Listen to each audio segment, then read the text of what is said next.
कि मेल्स को प्रेफरेंस दी जाती है, मेल बेबी जो होता है उनको प्रेफरेंस दी जाती है। इवन पूरे इंडिया में अगर बात करें तो मेल्स को प्रेफरेंस दी जाती है as compare to the females, क्योंकि ये चाहते हैं कि जो यहाँ के लोगों की सोच है वो ये चाहते हैं कि एक बेटा जरूरी होना चाहिए, ताकि जो in order to maintain the continuity of the race, एक बेटे का होना जरूरी है। ये समझते हैं कि एक बेटा जरूरी होना चाहिए ताकि वो अपनी बाप की जगह ले सके और अपनी इस जो प्रॉपर्टी होती है उसको संभाल सके, या अपनी रेस जो है उसको आगे ले जा सके। उस चीज के लिए यहाँ पे प्रेफरेंस ज्यादा सन्स को दी जाती है as compare to the female baby, क्योंकि फीमेल्स कहीं जगहों पे ऐसा भी देखा जाता है इवन आज के डेट में, हालांकि ये प्रोहिबिटेड है कि लिंग जांच कराना प्रोहिबिटेड है, कि मगर आज भी देखा जाता है कि बहुत सारी जगहों पे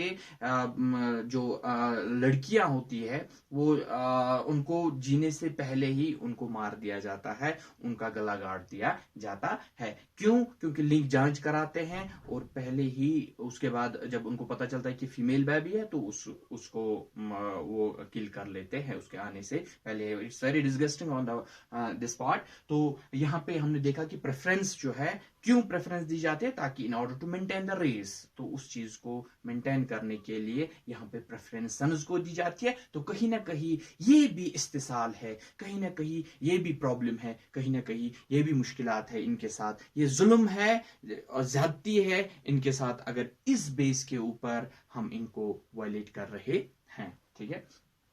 and number next is the low weights, कि बहुत सारी जगहों पे बुक्स में भी आया है, बुक्स में भी लिखा है, और कहीं हमने खुद भी सुना है, कहीं देखा भी है कि अगर मर्द और औरतें दोनों अगर साथ साथ में काम कर रहे हैं तो जो वुमेन्स है उसके वेज कम दिए जाते हैं as compare to the mains.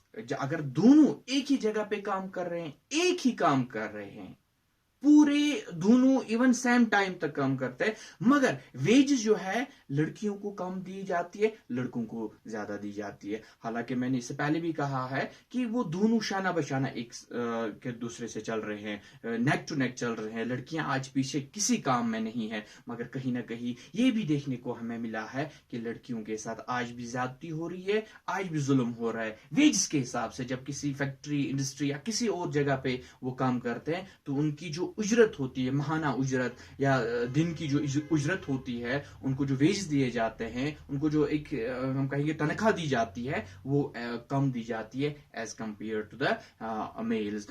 Even though कि हमने देखा, ये भी देखा कि वुमेन्स जो होती है फिजिकली वीक होती है, मगर वो वीकनेस होने के बावजूद भी वो मर्दों के साथ शाना बशाना चल रही है। मगर यहाँ पे ये चीजें भी कहीं ना कहीं देखने को मिलती है कि उनको लो वेज दिए जाते हैं। तो ये भी कहीं ना कहीं पे इस चीज को इंडिकेट कर रहा है कि इनके साथ इस्तेसाल हो रहा है, उनके साथ जुल्म और जबर हो रहा है। तो number second, next is the domestic violence. Domestic violence ये तो आज हर घर की कहानी बन चुकी है, कहानी घर घर की हम कह सकते हैं कि बहुत सारी जगहों पे आज आप सोशल मीडिया पे, इलेक्ट्रॉनिक मीडिया पे, प्रिंट मीडिया पे देख रहे हो कि लड़कियों की जो सुसाइड करने की रेट है वो बढ़ चुकी है। क्यों बढ़ चुकी है? इसके पीछे वजह क्या है? शायद डोमेस्टिक वायलेंस है। बहुत सारी जगहों पे आप देखोगे कि लड़कियों की शादी होती है, जब वो ससुराल में चले जाते हैं, वहां पे जो इनलाज उनके होते हैं, उनका रवैया उनके साथ अच्छा नहीं होता है, और या उनके हस्बैंड्स का उनके साथ वो रवैया अच्छा नहीं होता है, वो मजबूर हो जाती है, जिंदगी से वो तंग आ जाती है और बाद में सुसाइड कर लेती है। और हमने देखा है कि सुसाइड रेट हिंदुस्तान में बहुत बढ़ चुकी है। मगर ये क्यों?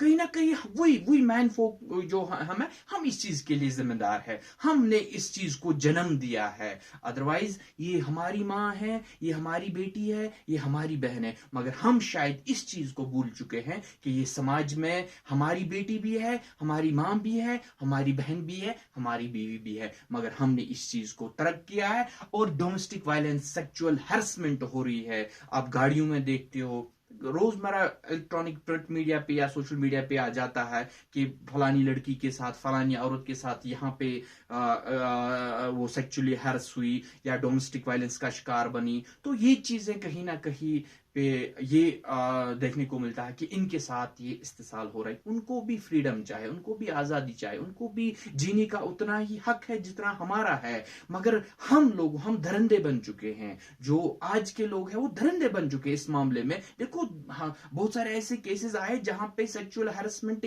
3 साल की बच्ची के साथ हो रहा है, 8 साल की बच्ची के साथ हो रहा है, 10 साल की बच्ची के साथ हो रहा है। बट ये नहीं होना चाहिए। It's very disgusting. हमें इसको कंडेम करना चाहिए, क्योंकि हमारी बेटी है, हमारी माँ है, हमारी बहन है, हमारी बीवी है। जब हम नहीं समझे थे, उनको समझेंगे तो उनको कौन समझेगा। तो ये कहीं ना कहीं पे जो डोमेस्टिक वायलेंस है, ये आज भी हिंदुस्तान में बहुत सारी जगहों में देखने को मिलती है कि उनके साथ या तो सेक्सुअली हैरेस किया जाता है, या तो उनके साथ डोमेस्टिक वायलेंस या तो डोमेस्टिक वायलेंस का शिकार हो जाते हैं। And number next is the को एजुकेशन सिस्टम में भी हम बहुत सारे देख रहे हैं कि पेरेंट्स का जो रोल यहाँ पे होना चाहिए, कि बहुत सारे पेरेंट्स रिस्ट्रिक्ट कर रहे हैं बच्चों को उस स्कूल में जाने के लिए जहाँ पे आप देख रहे हो कि को एजुकेशन सिस्टम है, जहाँ पे ज्यादा से ज्यादा जहाँ पे दोनों मेल्स और फीमेल बच्चे भी दोनों पढ़ते हैं। तो वही ना कहीं पर वो ऑर्थोडॉक्स नेचर जो पेरेंट्स का है वो बच्चों के लिए रुकावट बन जाती है। वहां पे वो उनको एजुकेशन अलो करने की इजाजत नहीं दी जाती है। तो ये भी एक ह्यूमन राइट वायलेशन है। लड़कियों को पूरा हक है एजुकेशन हासिल करने का, मगर कहीं ना कहीं हमारा जो को एजुकेशन सिस्टम यहाँ पे है वो पेरेंट्स को रोक देता है, और पेरेंट्स की रुकावट में ये लड़कियां जो है या औरतें जो है, ये बेटियां जो है, ये शिकार बन जाती है। तो फिलहाल आज के लिए इतना, इसके बाद नेक्स्ट देखेंगे।